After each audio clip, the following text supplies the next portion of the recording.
کتاب کو ایک پر ایک بازو بناؤ، ایک جناح بناؤ، سنت کو دوسرا پر اور دوسرا بازو بناؤ، وَتُرْ بِهِمَا إِلَى اللَّهِ، اور اللہ کی طرف جو آپ کی پرواز ہے اس کتاب اور سنت کے ذریعے سے اللہ کی طرف پرواز کر لو۔ تو یہ جو دعوے ہیں یہ مجدد الفسانی کا سٹیج ہے، آپ سے نسبت کا سٹیج ہے۔ مجدد الفسانی ویسے تو ہر اصطلاح میں کوئی مناقشہ نہیں ہے، مضائقہ نہیں ہے، کوئی بھی مجدد کہہ سکتا ہے اپنے آپ کو، لیکن گزشتہ چند سو سالوں میں حقیقی معنی میں جو مجدد گزرا ہے وہ امام ربانی مجدد الفسانی احمد سرہندی ہے، جس نے تصوف کے ساتھ ہندوتو اور ہندو مت کے افکار آمیزش کر گئے اور ہندوستان پاک و ہند کے سرزمین پر تصوف کچھ اور رنگ میں پیش کیا جانے لگا۔ اس وقت تصوف کی تصحیح اور تنقید اور حقیقی دین جس نے متعارف کرایا وہ مجدد الفسانی تھے۔ اس لیے اسٹیج سے میں بات کرتا ہوں، میں فقیروں کا اولاد ہوں، میرے ساتھ اور کچھ ان کی نسبت کے بغیر نہیں ہے کہ اس حوالے سے ہمیں علم پہ، فکر پہ، قرآن و سنت پہ اور اس کے تعلیمات پہ بھرپور توجہ اپنی خانقاہی نظام میں دینی ہوگی۔ دوسری بات جس کو میں کہنا ضروری سمجھتا ہوں، اور ایک شورش اور واویلا اہل سنت کے صفوں کے اندر بپا ہو گیا ہے،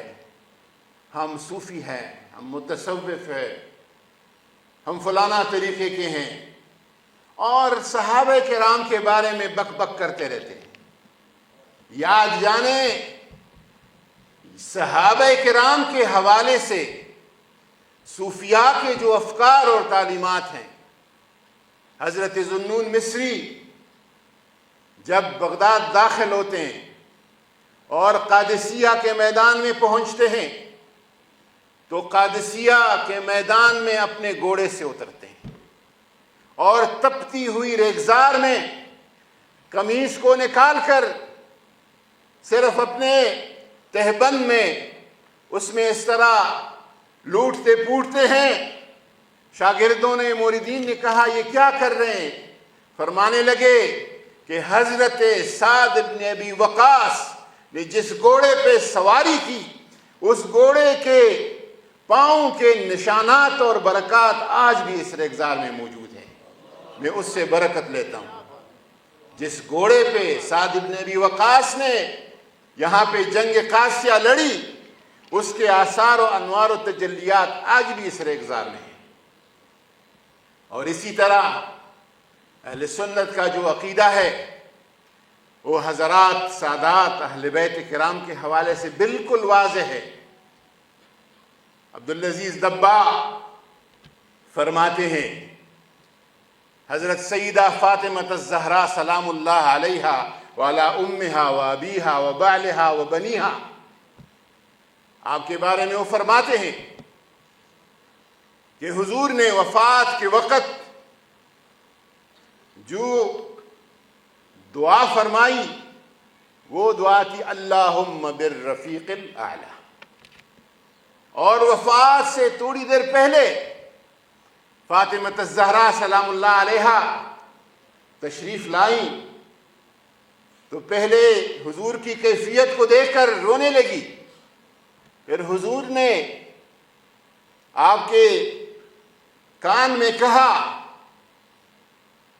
کہ انت تکون اول لحوق بی، سب سے پہلے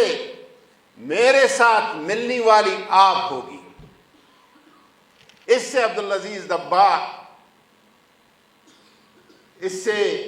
استدلال کرتے ہیں، فرماتے کہ رفیق الاعلیٰ کا وہ مقام جو حضور صلی اللہ علیہ وسلم کی تخصیص ہے، اس مقام میں حضور کے ساتھ جو ہستی موجود ہے وہ فاطمہ الزہرا ہے اور کوئی نہیں ہے۔